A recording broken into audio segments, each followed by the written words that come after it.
당황하게 하는 면접관의 질문들 여러 가지가 있습니다. 그 중에서도 대개 컨설팅을 받으시는 분들이 가장 많이 하는 질문 중에 하나인데요.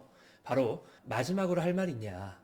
라고 면접관이 질문하면 굉장히 당황스럽고 곤란하다고 하더라고요. 사실 뭐 크게 의미를 둘 만한 질문은 아니거든요. 사실 마지막으로 할 말이 뭐가 있겠어요. 뽑아주십시오. 합격하고 싶습니다. 꼭 함께 일하고 싶습니다. 이게 실제 마음속으로 하고 싶은 말이겠지만 면접의 현장에서는 철저하게 지원자는 을이지 않습니까? 그렇기 때문에 과도하게 의미 부여를 하거나 면접관이 나를 위해서 어떤 특별한 기회를 주는 건가? 아니면은 한 2% 정도 부족하니까 뭔가 이 상황을 뒤집을 수 있을 만한 임팩트 있는 이야기를 해달라. 이런 식으로 받아들일 수 있죠. 그러니까 좀 더 오랫동안 이야기를 하려고 하고 그리고 좀 더 많은 이야기를 하려고 하고 이렇게 되는 것 같습니다. 하지만 사실 마지막으로 할 말이 있느냐라는 질문은 이 면접관도 크게 의미를 두거나 어떤 의도를 담아서 한 질문이라고 보기에는 조금 어려운 감이 있습니다. 예를 들어 이런 거예요. 다른 사람들에겐 다 10분을 줬는데 당신에게만 9분밖에 안 갔다. 그러니까 이 형평성 차원에서 1분 정도 더 시간을 줄 테니까 마지막으로 할 말이 있으면 해봐라.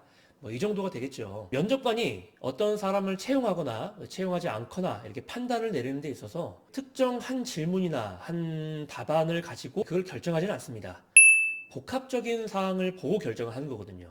첫눈에 난 얘 뽑을 거야 라는 강한 확신이 들었다 할지라도 면접관도 사람이고 주관적인 판단을 가지고 있기 때문에 내가 잘못 본 것일 수도 있어 라는 생각으로 계속해서 질문과 답을 들으면서 실제 생각이 맞았는지를 확신한다거나 또는 내가 첫인상을 잘 봤는데 대답을 하는 걸 보니까 내가 본 첫인상과는 좀 다르다라고 해서 이 판단을 처리할 수도 있는 거거든요. 그렇기 때문에 마지막으로 할 말이 있느냐라고 질문을 받았다면 기본적으로는 네, 이 면접의 기회를 주셔서 감사합니다. 꼭 어디 어디 기업에서 함께 하고 싶습니다.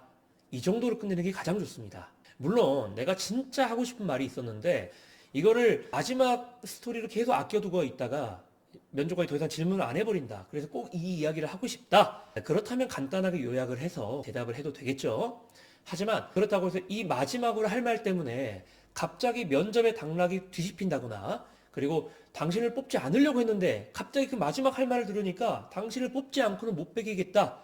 라고 하는 그런 드라마틱한 상황은 벌어지지 않습니다. 그렇기 때문에 너무 크게 부담 갖지 말고 평상시에 자신이 준비했던 것이 100이라고 한다면 면접장에서는 한 70 정도만 나와도 굉장히 선방한 거거든요. 그러니까 면접 당일에 그런 부분에 대해 긴장하고 당황하다가 대답을 부족하게 하지 마시고 평상시에 계속해서 반복적인 연습과 습관을 통해서 원하시는 좋은 결과에 도달하는 것이 가장 효과적인 방법이 아닐까라고 생각합니다.